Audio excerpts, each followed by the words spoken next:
साथियों नमस्कार, कैसे हैं आप सब लोग?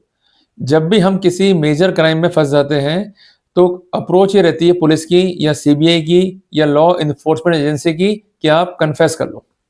जब आप कन्फेस नहीं करते हो, तो उनको ये मालूम है कि हम केस को जो है डिफीट कर जाएँगे, तो वो लोग एक ट्रिक प्ले करते हैं जिसको हम कहते हैं द ट्रिक ऑफ फ़ियर।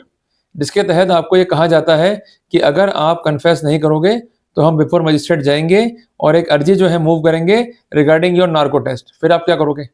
डर के मारे फिर आप कन्फेशन जो है करना शुरू कर देते हो। देखिए 2 बातें यहाँ महत्वपूर्ण हैं, कन्फेशन करने के लिए आप लीगली बाउंड नहीं हो और अगर कन्फेशन के तहत कोई एविडेंस को ऑब्टेन किया जा रहा है, तो ये सेक्शन 22 भारतीय साक्ष्य अधिनियम से हिट होगी। क्लियर हो गया?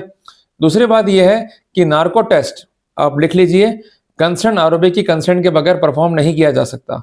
अगर जबरन ये टेस्ट परफॉर्म किया जा रहा है, तो उसके तहत जो भी एविडेंस आएगी, वो संविधान के अनुच्छेद 20 सब क्लॉज 3 से हिट है। क्लियर है बातें?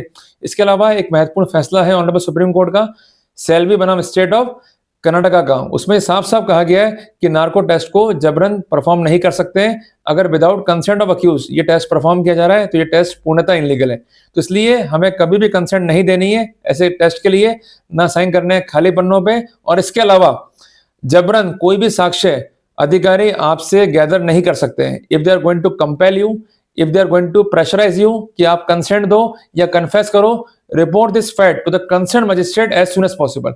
अगर आपने ये काम कर दिया, तो सेक्शन 22 भारतीय साक्ष्य अधिनियम का जो रिक्वायरमेंट है वो आप फुलफिल कर दोगे। क्योंकि बाद में अगर कोई भी गलत साक्ष्य रिकॉर्ड पर आ गई है, तो जो आपका एप्रीहेंशन है वो उस कंसर्न साक्ष्य को डाइल्यूट करने में आपकी ही हेल्प करेगा कि मैंने पहले ही कहा था मजिस्ट्रेट साहब से कि ये इस तरह से हरकतें करेंगे।